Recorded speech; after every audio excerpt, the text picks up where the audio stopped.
गर्म धूप के नीचे एक बच्चा दिखाई देता है जो पके फल से लदे अमरूद के पेड़ की ओर दौड़ रहा है। बच्चा ऊपर देखता है, उसका चेहरा शुद्ध खुशी से चमक रहा है। अपनी शाखा से धूप में पका अमरूद तोड़ने के लिए हाथ बढ़ाता है। एक कौर लिया जाता है। रसीली मिठास हवा को उष्णकटिबंधीय आनंद से भर देती है। बच्चा अमरूद के पेड़ के पास जाता है।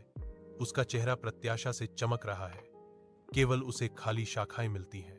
उसकी मुस्कान फीकी पड़ जाती है। उसकी जगह गहरी निराशा का भाव आ जाता है, क्योंकि वह खाली पेड़ को देखता है। जिज्ञासा और उदासी के एक संकेत से प्रेरित होकर वह पेड़ के पास छिप जाता है, लापता फलों के रहस्य को हल करने के लिए दृढ़ संकल्पित। बच्चा हांफता हुआ गोरिल्ला के घर पहुंचता है। उसका छोटा सा शरीर थकावट से कांप रहा है। अंदर झोंकने पर उसकी आंखें कोमल दृश्य पर फैल जाती हैं। विशाल गोरिल्ला धीरे से अपने छोटे बच्चे को एक अमरूद दे रहा है। समझ की आंसू बच्चे की आंखों में भर आते हैं, क्योंकि वह महसूस करता है उस पल में बच्चे का दृष्टिकोण बदल जाता है।